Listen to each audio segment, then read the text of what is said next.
falar aí para vocês. Bom, então, conforme eu tinha falado com vocês, é a nossa última aula às 8 da manhã.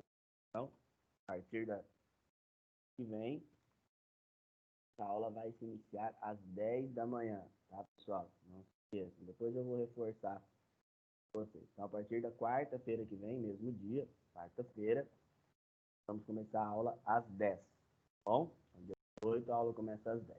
E a semana que vem é nossa avaliação. Então, assim, o que nós vamos ter que estar atentos, né? Vamos fazer essa avaliação. É lógico que eu sei que vocês não têm o MUSE, né? Então, hoje eu vou preparar vocês mais para a avaliação que eu preparei especificamente para esse período, tá? Como a gente está trabalhando mais à distância, não tendo acesso ao MUSE, então, preciso preparar uma avaliação mais específica, tá?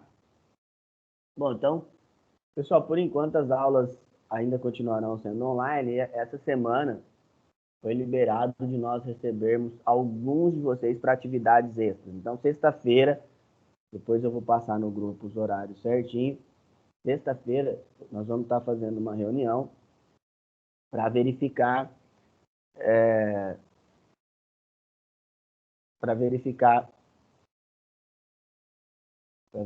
aí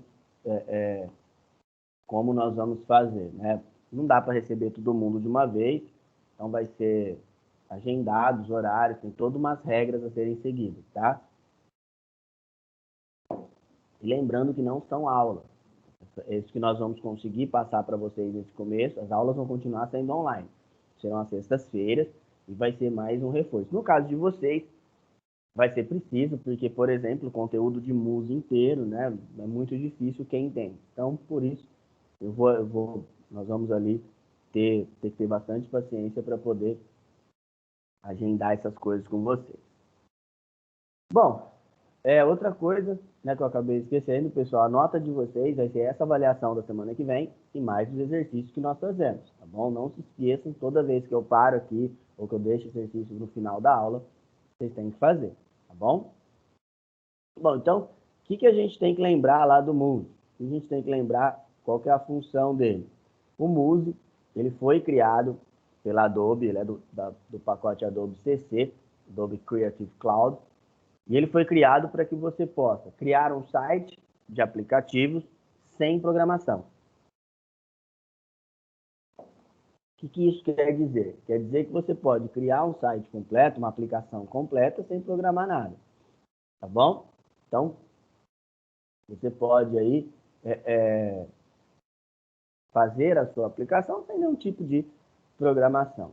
Isso é muito bom para nós, né? Nos auxilia muito, porque faz com que, né, nós tenhamos mais liberdade. É lógico, pessoal, igual nós vamos falar um pouco de linguagem de programação já já, é lógico que sem programar é bem difícil fazer um site mais complexo, tá? Então, um site mais complexo, ele exige programação. Então, a gente tem que ter isso em mente também. Sem a programação, a gente não vai conseguir fazer um site tão complexo assim, tá? O editor clique e arrasta, é legal? Lógico que é, né, gente? Lógico que é legal. Mas ele é mais limitado, tá bom? Mas o MUSE, aí vai depender do quê? Então, da minha criatividade. Outra coisa que a gente já falei para vocês no MUSE. O MUSE, ele é um editor que você tem que levar as coisas prontas para ele, tá? Não adianta você querer pegar o MUSE e editar lá dentro. Por exemplo, vou pegar uma imagem e vou editar dentro do MUSE. Não vai dar certo, tá, pessoal? Você tem que levar ela pronta já, tá bom? Bom, galera, e aí, antes de mais nada, eu falei para vocês também que para você conseguir trabalhar legal, seja no MUSE, ou seja em qualquer software, né, ou seja, que faça esse trabalho, você tem que conhecer as linguagens web. Tá? Por que tem que se conhecer? Porque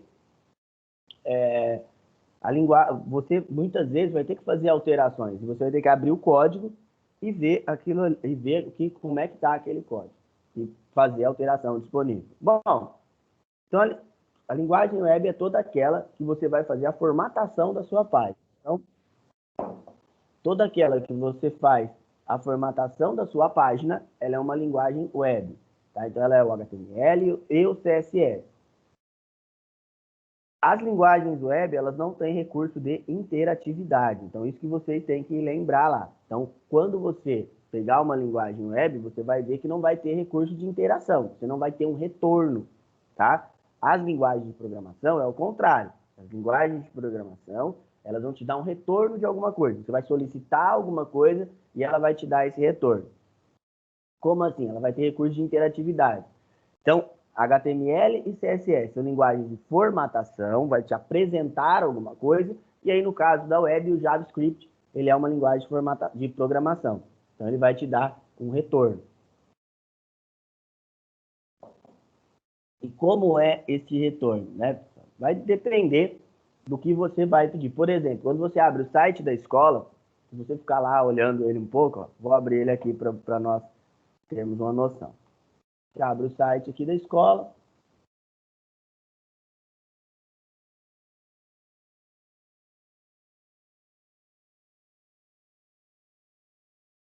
Abrir aqui. Se a gente ficar um tempinho aqui, ó, vocês vão notar. Aqui, isso aqui é por enquanto HTML e CSS. O banner passando. Até, se bem que esse banner hoje é o JavaScript também que auxilia ele. Vamos clicar aqui em cursos.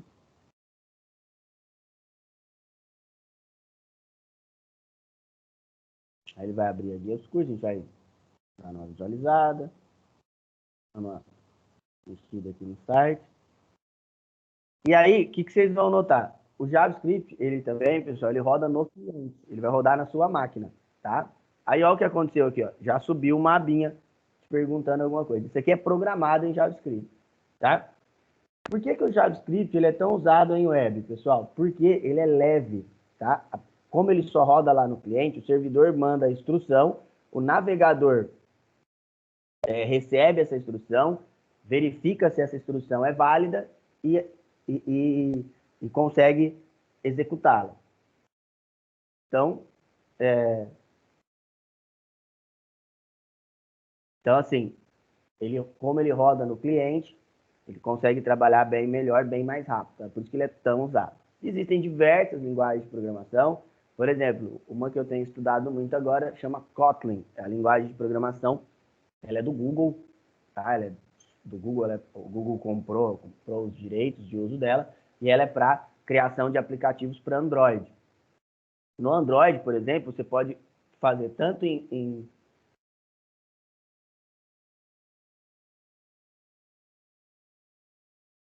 tanto em Kotlin quanto em Java. Tá? Só que o que acontece? Qual que é a reclamação do pessoal do Java? A reclamação do pessoal que programa em Java, né, principalmente, é que o Java está muito pesado.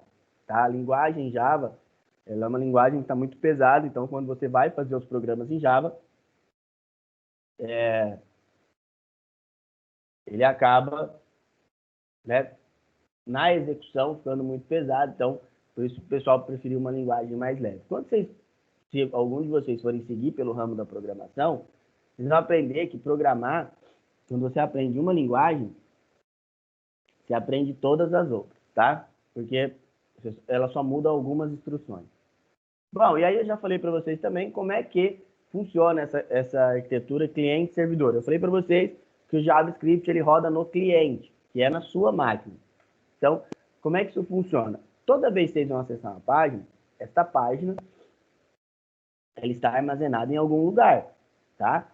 Então, por exemplo, você abre o seu navegador, ela vai buscar na internet, né?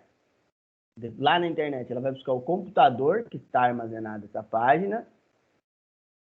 Lá dentro do computador tem um arquivo, tá? E aí, ela busca esse arquivo e retorna para o seu navegador e te exibe. Basicamente é assim, tá? Então, igual eu falei para vocês, o JavaScript ele vai rodar no cliente. Então, ele vai ficar lá, por exemplo, tem como eu desabilitar o JavaScript na minha máquina? Tem, nós já fizemos isso. E vocês viram que não roda nada mais, né? Se você desabilitar o JavaScript dentro do seu navegador. Se for lá no Google, por exemplo, ó, vamos abrir aqui. Eu fechei, não, fechei. Vamos abrir aqui.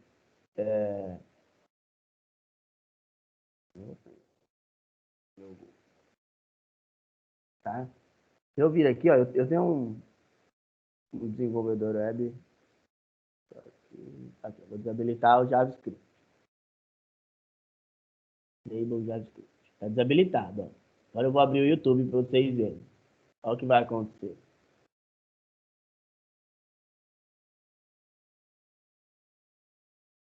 Aí, ó. Não é que está carregando, não, pessoal. Ele não abre. Tá? Então, vou reabilitar ele aqui. Agora ele abre.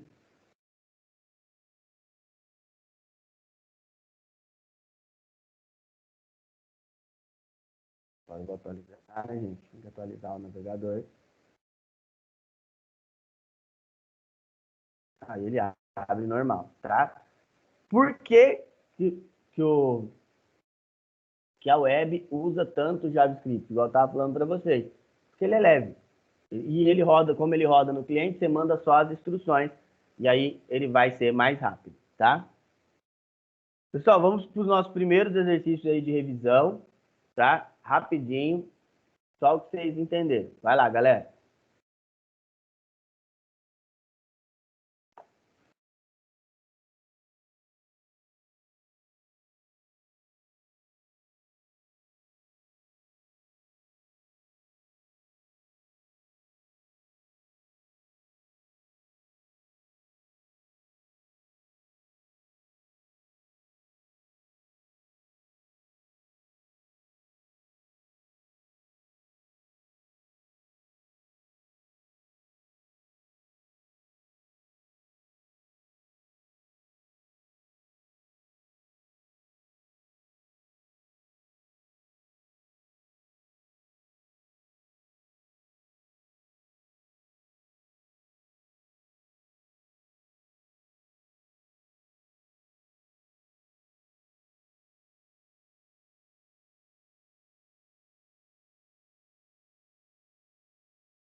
Bom, vamos lá, pessoal, já deu tempo, né? Bom, continuando então. Outra coisa que nós vimos bastante nesse módulo foi com relação ao planejamento do nosso site. Como é que nós vamos fazer? Como faz? Qual a melhor maneira para se planejar um site? Então, primeiro de tudo é estar de acordo com o que você vai fazer. Então, por exemplo, eu vou fazer um site para uma loja de bicicletas. Né? A primeira coisa que eu tenho que fazer é estudar esse mercado. Como é que ele funciona, como é que eu tenho que fazer para o máximo de pessoas visualizarem a página que eu quero, a questão de cor, com que marcas essa minha loja vai trabalhar, porque tem as cores das marcas também, para pensar qual cor fica melhor com a outra, questão de tamanhos, né? Isso tudo, todas essas regulamentações que estou falando para vocês, a gente vai conhecendo quando vai estruturando o nosso site. Tá? Então, isso tudo vem dentro do planejamento do site. Tá? E aí, né, uma das coisas que vocês têm que levar em consideração é com relação a, ao para quem você vai fazer. Né? Para quem você vai fazer isso? Então, uma das coisas que quem optar por trabalhar com isso, e principalmente quando vai fazer para particular, para uma empresa não, porque geralmente ela já tem a estrutura definida. Mas para um particular, vocês vão notar que nunca o seu site vai passar de primeiro. Nunca vai ser do seu gosto, tá? Sempre você tem que ouvir o outro lado. Outra coisa que a gente comentou bastante também foi sobre o design responsivo, né? O que é o design responsivo, pessoal? O design responsivo é aquele que vai se adequar ao tamanho do seu dispositivo. Então, hoje não dá para imaginar, né? Não dá para imaginar aí que uma página ou uma aplicação que não se adeque ao tamanho da sua tela, né? Então, é uma coisa que é nova, tá? O design responsivo, ele deve ter uns 5, 6 anos, ele não tem tanto tempo assim, tá? E ele veio devido à popularização do mobile, né? Então, essa popularização do mobile, ela fez com que o design responsivo fosse mais objetivamente aí, mais estruturado, tá? Então, isso que aconteceu, tá?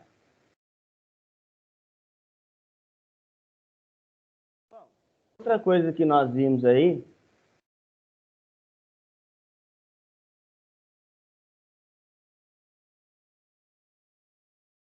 é,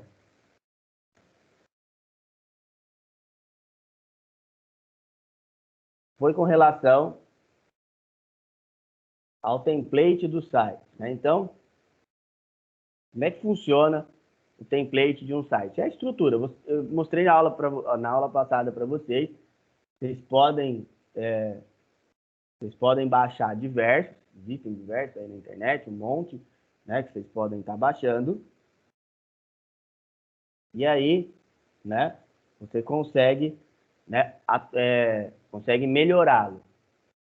Esse é um dos motivos que eu falei para vocês que vocês têm que entender, saber trabalhar com template, tá? Então, esse é um dos motivos que vocês precisam conhecer, ou desculpa, conhecer as linguagens web, porque quando você baixa um template e você quer fazer alteração, tá? Você vai pegar ele pronto, tá? E aí você vai ter que conhecer do código. Então, conhecendo do código, aí você vai fazer a alteração que você quer. Tá bom? Toda essa alteração, essa forma, você vai conseguir fazer conhecendo a estrutura. Se não, é claro, você não vai conseguir fazer nada. Tá bom? Só mais uma coisa, pessoal, da questão de template de site, existem muitos gratuitos, tá? Então, você pode Você pode, por exemplo, só ir aqui no Google. Isso aqui, ó. Data.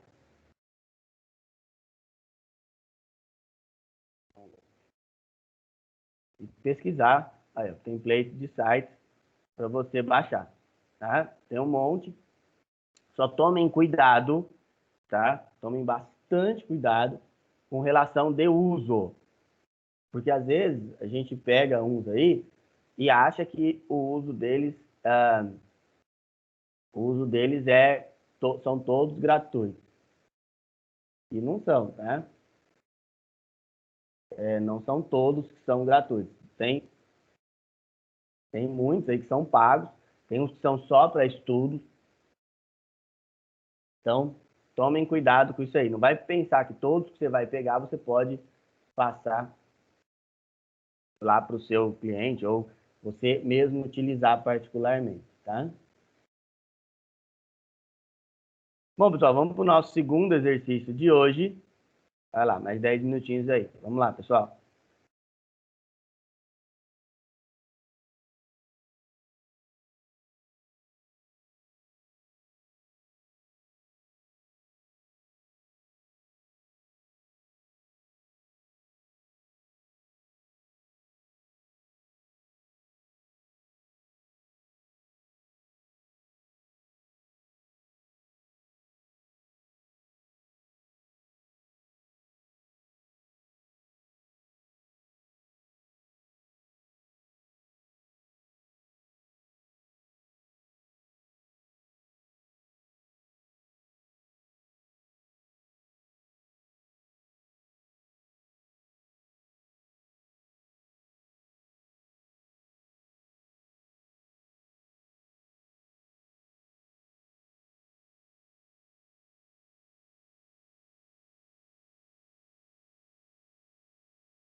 Vamos lá, continuando então, pessoal. Bom, aí outra coisa que nós falamos foi sobre o nosso planejamento, né? Planejamento do nosso site dentro do Muso, vou abrir ele aqui, como que ele deve ser feito? O Muso, igual eu falei para vocês, ele não é um editor que você vai conseguir editar imagens aqui dentro. A edição de texto dele também é bem limitada.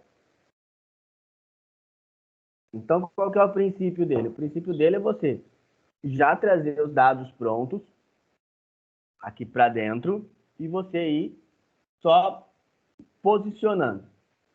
Então, o que a gente aprendeu? Aqui na Mestre, nós vamos colocar tudo o que for ser usado em toda a página. Então, por exemplo, o que eu vou pôr dentro da Mestre? Dentro da Mestre, eu vou pôr tudo que vai ser usado em todo o site. Então, tudo que a gente vai usar em todo o site em si, né? Ele vai ser colocado na Mestre. Geralmente nós colocamos aqui, cabeçalho, né? Como ele vai ser formado. Então, por exemplo, se você quiser pôr um menu lateral aqui com propaganda, você deixa a vaga para o menu, mas você já insere as propagandas.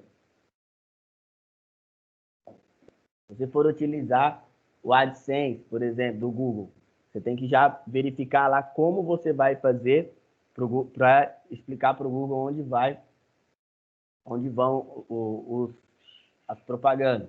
Tá? Então, tudo isso tem que analisar antes de começar a criar o seu site. Cada página ela é criada em separado. Então, por exemplo, se eu quiser criar mais uma páginazinha aqui, ó, é só eu vir com o mais, eu crio uma página ao lado, tá? E aqui embaixo eu insiro uma subpágina da de cima, tá? Então é bem simples de trabalhar. Bom, dei 2 cliques, a gente vai notar que ele já vai pegar as configurações da Mestre. Aqui vocês vão ver que ele está, né? Ele está já com o rodapé. E aí a gente trabalha com uma altura mínima. Você pode aumentar isso tanto que você quiser, tá? Então, pode aumentar sua página o tanto que você achar melhor. E para inserir um texto, é simples. Você clica no texto aqui, você pode clicar em digitar ou delimitar uma área. E aí você pode digitar da maneira.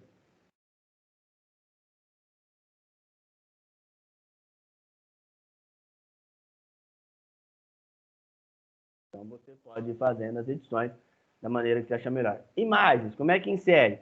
Igual nós inserimos nos outros editores da Adobe. Então, deixa eu pegar uma imagem aqui. Ó, aqui no editor, clica, arrasta para dentro do pau. Olha lá, ela já vai, tá? Igual eu falei para vocês, quando vocês forem inserir uma imagem dentro do Muse, essa imagem ela já tem que vir pronta. Por quê? Porque ele não é o editor de imagem, né? Ele é um editor, a gente chama de editor web. Então, ele vai pegar e vai só colocar os textos. Então, ele só vai colocar os textos da maneira que a gente for precisar ali, tá bom? Pessoal, outra coisa, fiquem tranquilos, né, que na volta vocês vão trabalhar com música lá nos nossos computadores, fiquem tranquilos, tá? Eu sei que grande parte de vocês não tem o Muse para trabalhar, então por isso que a gente vai ter a nossa oportunidade lá com o Muse, tá bom? Bom, então, outra coisa que nós vimos também foi a diferença de site on-page para site multi-page. O que quer dizer um site on-page? Todo ele é feito numa estrutura só. Então, todo o nosso site ele é desenhado em uma página apenas. Eu falei, até dei um exemplo para vocês, nós estamos em época eleitoral e geralmente os candidatos, hoje em dia, é muito mais, é, é muito mais comum, né, os candidatos usarem a internet. Então, por ser comum assim, as pessoas acabam criando as páginas né, os candidatos ali, no caso, eles acabam criando ali tudo em uma página só. Tem pessoas também que usam isso para criar o seu currículo, tá? Então, por exemplo, você vai mandar um currículo para alguém, ou vai mandar o seu currículo particular, às vezes as pessoas usam bastante essa estrutura de site on-page. E o multi-page é o normal, aquele que tem várias páginas, múltiplas páginas. Lembrando que um site, geralmente, a gente usa uma estrutura pré-definida. Então, ele já tem uma estrutura ali, tá? E ele vai só replicando, tá bom? Outra coisa que nós já vimos também foi sobre a questão do mapa do site, tá? O mapa do site, pessoal, é quando você vai desenhar como é que ele vai ser. Hoje já tem softwares que fazem isso, mas antigamente a gente fazia na mão mesmo, a estrutura, desenhando num caderno mesmo. Então pegava um caderno e ia desenhando a estrutura lá, como que nós queríamos que fosse. Tá? Então é bem interessante essa edição de mapa de site dentro do Moodle. Tá? Bom, e na aula passada, nós falamos sobre a edição de layout. Como vai trabalhar a edição de layout? Edição de layout é quando a gente pega um site pronto e vai começar a trabalhar com ele. Você pega aquele site já pronto, já, aquela arquitetura meio padronizada, pronta, abre ele lá dentro do seu editor e começa a trabalhar. Outra coisa, pessoal, o Moodle ele só abre arquivos do Moodle, tá? Então, você não vai conseguir editar de outros programas. E ele vai, quando você vem aqui, ó, se eu vier aqui, ó, arquivo e salvar, vai salvar numa extensão do Moodle. Eu não consigo publicar essa extensão. Se eu quiser publicar, eu tenho que vir aqui, arquivo e exportar. Aí ele vai exportar como HTML para mim. Ou então, se eu já quiser publicar daqui, ó, eu tenho a opção carregar no host do FTP. Só que aí, pessoal, eu preciso ter uma conta lá. Existem alguns gratuitos que vocês vão aprender mais para frente, quando nós chegarmos lá no último livro, e existem os pagos. Por exemplo, ó, esse aqui, ó, ele é um servidor pago. Então, se você quiser, você pode, por exemplo, criar toda a sua página, tá? E aí você, na hora de publicar, você exporta lá, ele exporta direto. Aí você vem aqui, ó, você vai ter, lógico, vai entrar aqui, você vai ter o seu plano e lá, nas configurações, já vai ter a configuração de FTP e a configuração, os endereços para você publicar direto. Tá? Então, esses endereços vêm lá nos dados do seu provedor de acesso, tá?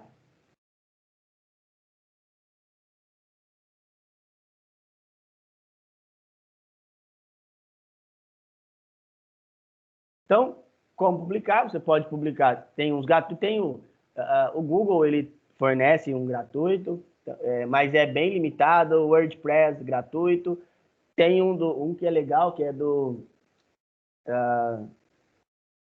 como é que é o nome dele? GitHub, né? Ele também, ele é bem legal, tá? Dá para fazer bastante coisa e ele, só que assim, o problema quando você vai armazenar em um gratuito é que ele não deixa você pôr o endereço que você quer. Então você não pode pôr, por exemplo, eu quero pôr lá www.lucaspompilho.com.br. Eu não posso. Vai ficar, por exemplo, se eu pôr lá no Google, vai ficar .blogspot.com. Se eu pôr no GigaHub ali, vai ficar .gigahub.com. Então, ele não vai ficar personalizado. Para personalizar, eu tenho que comprar, eu tenho que vir aqui, eu posso fazer isso aqui, ó, e comprar um domínio, tá? Então, existem domínios, por exemplo, que você compra direto aqui, ou então tem o site Registro BR, que você também você pode comprar o seu domínio. Aqui, ó. Por exemplo, então eu quero comprar o domínio Lucas Pompilho. Eu venho aqui, ele está disponível. Aí eu até posso armazenar em algum lugar gratuitamente, mas primeiro eu tenho que pagar isso aqui. Isso aqui é R$40 por ano, 76 por 2. Tem gente que compra por bastante tempo, tá? Então, e aí tem, por exemplo, também, ó, esse registro BR ele é bom para a gente ver se o registro está disponível. Às vezes você quer fazer um site, olha lá, microcampo.com.br não tá. Tem alguns outros similares, mas o serviço.com não tem, tá bom? Que são já serviços fechados, tá? E tem os serviços online. Né? Na prova da semana que vem, nós vamos dar preferência por usar um serviço online, né? Vai ter uma questão lá que é para vocês usarem o serviço online, porque eu sei que nem todo mundo tem, né? Aliás, acho que não sei se vocês chegaram a instalar o Muse aí, né? Então, é bem por isso que a gente vai usar esse serviço, tá bom?